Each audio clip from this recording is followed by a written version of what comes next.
He's not a legitimate commander-in-chief or president. He has forfeited his right to serve in that position. And the only question is, how now is he forced out of office? FYI, the president is trying to do an insurrection again to keep us from finding out he's a rapist again. So here we are, Glenn. It's always a whole new day, isn't it, legally? It is. And yet, let's not lose the capacity to be shocked, appalled, disgusted, repulsed when a president of the United States declares, hang them, George Washington would. And he's not talking about traitors. He's talking about members of Congress who spoke an inarguable truth that we in the military, and I was active duty 6.5 years, are taught. It's drilled into our heads. We must disobey unlawful orders. And when members of Congress speak that truth, the president of the United States says, hang them, George Washington would. He's not a legitimate commander-in-chief or president. He has forfeited his right to serve in that position. And the only question is, how now is he forced out of office? At least that's what should happen. Yeah, in any sane country, Glenn, this would be 25th Amendment impeachment, you name it.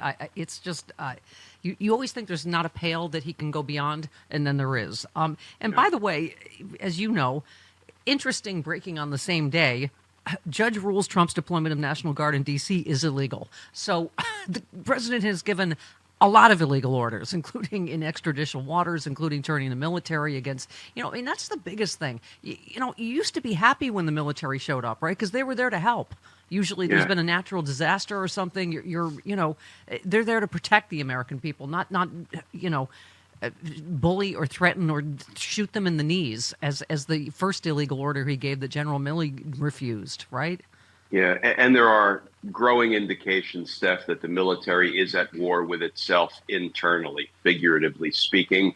There have been active duty members who have now gone public and saying, we will not obey unlawful orders to, for example, deploy to the streets of Chicago. Courts have ruled that it's not lawful.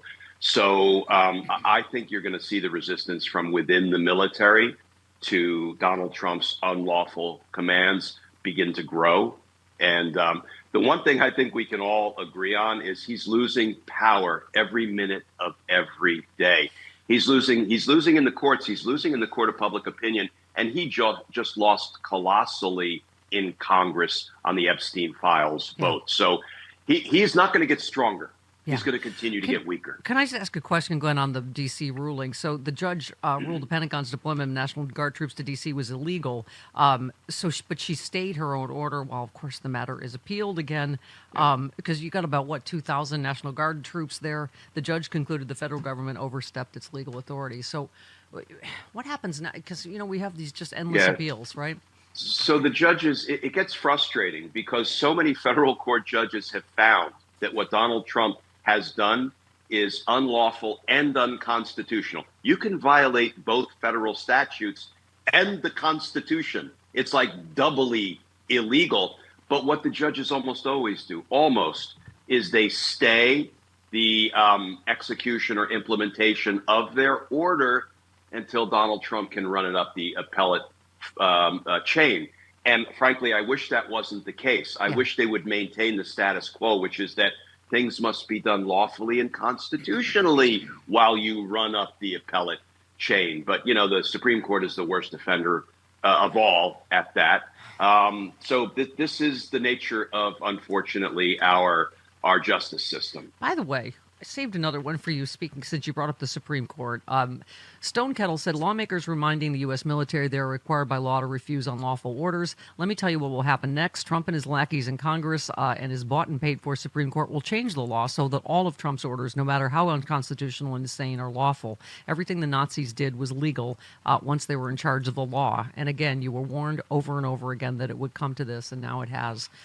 This was the week the Nuremberg trial started in 1945, Glenn. And I'm not sure I would put anything past this Supreme Court either, who's already said he is immune, right? Can I tell you what my greater fear is as opposed to what you just said. Maybe Congress will say, we are going to pass laws making unlawful orders lawful. I don't even think that would make it through this Congress. It's absurd.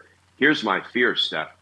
Just as he pardoned so many of the insurrectionists and the second pardon of the 77 suits of the insurrection as opposed to the 1,500 boots of the insurrection, was so broadly worded that it's like anything that anybody did anything wrong on or around January 6th.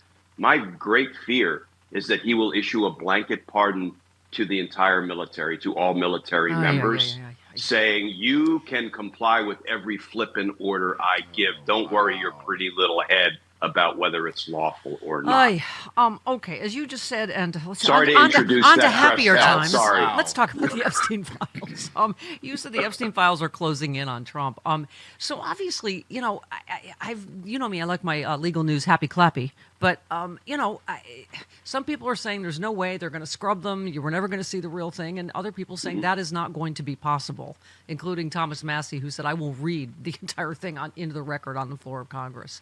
I mean, Pam Bondi will try her nefarious best to either destroy or redact and withhold anything that implicates Donald Trump, and for that matter, any other Republicans. I mean, why wouldn't she? But here's the thing. If she thought she could get away with releasing a redacted version and peddling to the American people, that's it. You've got it all, right? I didn't withhold anything. She would have done that already, Steph.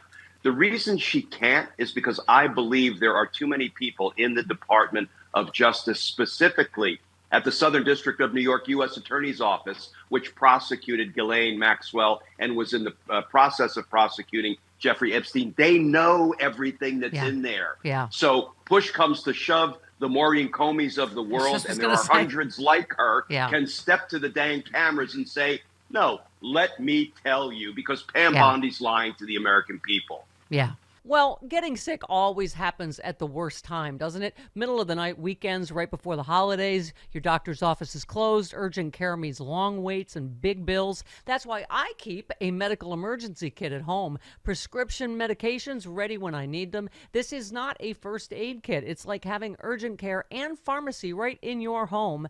You get essential prescriptions like generic Z-Pak, plus antibiotics for pneumonia, strep, ear, sinus infections, even meds for nausea and UTIs. Just match your symptoms to the guidebook or connect with the telemedicine doctor. Take your meds early, feel better faster. Listen to what Jenny from Texas said. We got hit by Hurricane Beryl with power out and no medical facilities open. I started on the antibiotics in my kit and quickly began feeling better. Order your kit online in minutes before you need it, and your kit is shipped to your door. Visit urgentcarekit.com/Stephanie. Use the promo code Stephanie. Save $45. That's urgentcarekit.com/Stephanie. That promo code is Stephanie.